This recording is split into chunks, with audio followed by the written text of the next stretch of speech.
alors que ce que je veux dire. moo di ne ce qui s'est passé au stade. xam nga nu mu tudd man dama ko tuddee la vraie manifestation de l'opposition sénégalaise. ok la vraie manifestation. La vraie manifestation de l'opposition sénégalaise. Comment? Mais parce que ñi ne boo demee ba tout un stade di scander le nom de ton principal adversaire le leader de l'opposition bi nga xam ne yow nee nga xeex nga lijjanti nga maintenant voilà téye nañ ko jàpp nga ko mu nga tëdd ca lalu hôpital malgré loolu yëpp ak li nga ci def coono bi nga ci daj nit ñi ci ñàkk seen bakkan lépp léegi waa ji téye nga ko non. dissoudre nga parti jeexul. mais mënatuloo tranquille parce que xamul tax en le réduisant à néant semble-t-il apparemment finalement yow yaa réduire sa bopp à néant waa ji fu mu tëdd di naan ndox il se retrouve son nom scandé partout dans le monde. Hier des journalistes étrangers posaient la question mais qu'est-ce qui se passe avec Sonko? C'est qui Sonko?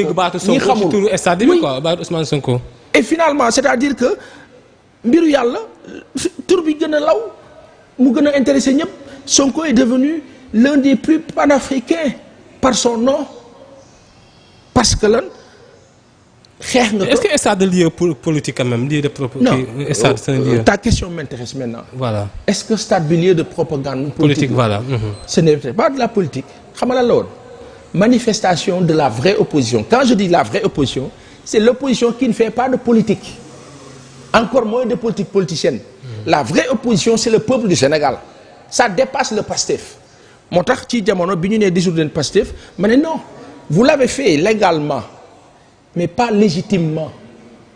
Okay. Légalement sur le papier oui mais légitimement la légitimité elle est populaire et yéen si vous avez du talent vous devez à la fois dindi ko légalement dissoudre ko légalement dissoudre que légitimement sauf que légitimement pour nga dissoudre que la réponse elle n'est pas brutale elle n'est pas policière elle est hyper d'habileté et tactile c'est-à-dire dafa laaj du génie. Okay. Et c'est ce qu'on appelle ce génie là quand les gens parlent de génie politique du faagagal nit éliminer ko ñu naan waaye saa yi dafa aay déedéet génie politique xam nga moo la lan moo di ne vallée du fleuve j'ai un potentiel de riz là où j'importe du riz à 1000 milliards ou moins ou plus j'ai un potentiel j'ai 2 fleuves dans mon pays je dois parvenir à faire de sorte que le canal du Cayor réexister comme il faut hors projet nekk quelque chose de conséquent ma mën a utiliser sama ndox toute l'année dootuma soxla waaw mbay mi nañ ñaan yàlla mu taw non loolu mooy génie politique en passant ce qui s'est passé hier mooy nit yi kontaanuñu utiliser nañu stade bi comme support et si aujourd'hui jeunes yi ñu ngi way ci nawetaan bi nga tourné da ngay def amende dañ leen di sanctionner dañ leen di arrêter équipe bu ko def nangam les gens jël palier supérieur. mais bu njëkk ba gasta moo xewoon tey moom ay Sonko namm naa la ngay dégg est-ce que du paradoxe. mais nit boo dee xeex da ngay am temps fort am temps faible mer muus boo selon fi nga toll ngay defee bu fekkee 5000 francs nga am pour dem marché looy def da ngay dem rey sa bopp pour am 10 000 non tu gères selon 5000. La réalité aujourd'hui ce n'est pas l'État du Sénégal ou le pouvoir en place n'a pas affaire maintenant à un Ousmane Sonko ou Pastef. Ce pouvoir-là depuis lustre a affaire à son peuple qui depuis 2012 est déçu loolu moo la dëgg bi. Après li ma la bëgg a tontu. mooy bi nga ma nee ne ma est-ce que politique war na mun dugg ci stade. Effectivement. Qui est le président de la Fédération sénégalaise de football? Augustin Senghor. Qui est le maire de la ville de Gorée? Augustin Senghor actuellement. De quel camp? Okay. APR, qui est le ministre de l'urbanisme? Abdoulaye Seydou Sow, vice-président de la fédération. De la fédération. Il est d'où? APR. ñooy organiser seen ay meeting. fu ñu refuser les oppositions ne ko doo fi manifester doo fi nangam. mais l'équipe ils peuvent le faire. mais l'équipe est nationale quand même l'équipe bi amul waaye sëñ bi déggoo ma dama la ne. boo nee équipe bi c'est national pas de politique. Alors que toute la fédération en partie ñoom ñëpp apéristes lañu sëñ bi dañu waxante dëgg rek. Est-ce qu'il y a un joueur de l'équipe nationale qui ose dire woy Sonko li ñu koy def du dëgg du yoon tàllal ko micro nga laaj ko. c'est de la dictature. duñ ci wax quoi joueur bu ko ci wax doo bokkaat. Hélas. Alors que dans le fond boo demee ñoom ñëpp ils acceptent la réalité mais ils ne peuvent pas le dire. C'est grave, sëñ bi. Et c'est là où c'est un échec cuisant. Xam nga lan moo grave. adduna bi yëpp di seetaan. Bein Canal ñëpp di la seetaan yow. sa biir stade. manifestation bi ngay bañ ne international waruñu ko gis way waruñu bouger nangam. yàlla jël manifestation bi gën a visible. pendant 93 minutes. nii di nekk ci stade bi di yooxu tur Ousmane Sonko. et sur ta chaîne publique. chaîne bi nga xam ne opposant daanaka du fa jàll. sur RTS quoi. pendant 93 minutes. ils ont tout fait pour muter le son. dégg naa sax am na ñuy wax Sonko joueur la wala du joueur tellement que le nom Sonko. Oui. Voilà. La RTS def nañu c'est de grands professionnels je les respecte ces gens-là. ñooñu ils méritent tous les honneurs. hélas dañ leen di teg ci benn ligne boo xam ni daf leen di empêcher ñu jox ñu li ñu am ci qualité. mais techniquement ce sont des génies ils ont tout fait pour que booy déglu reportage bi affaire bi du jàll mais déglu ko sur d'autres chaînes.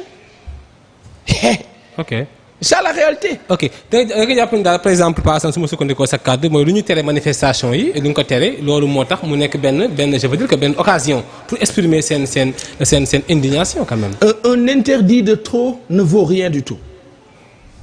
vous refusez nit ñi manifester fu ñu ne nii préfet ne non gouverneur wala keneen ne non kii après nit ñi sénégalais yi kenn xamul ba tey ba sànq kan moo génne idée wu Sonko way bi. kenn xamul génne mais est-ce que nekkul lu ñu coordonné quand même.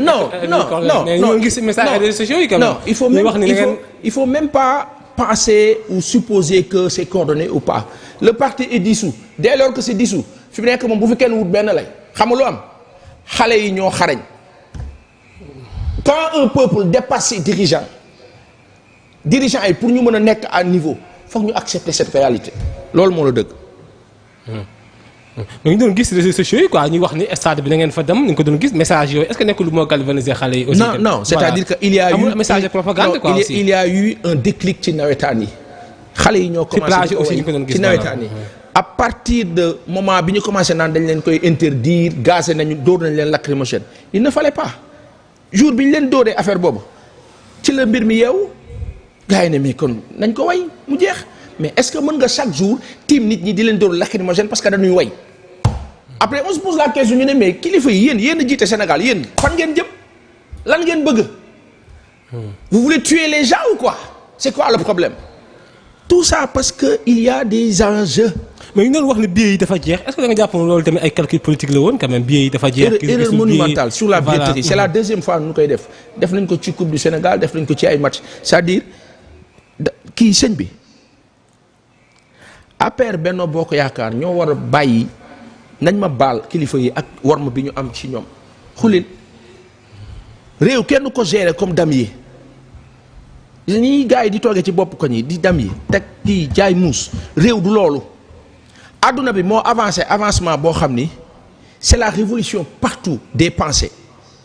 les gens ne fonctionnent plus en Pythagore a dit Thalès a dit c'est fini ça parce que la réalité on s'est rendu compte que dans l'histoire l'Occident nous a trop menti.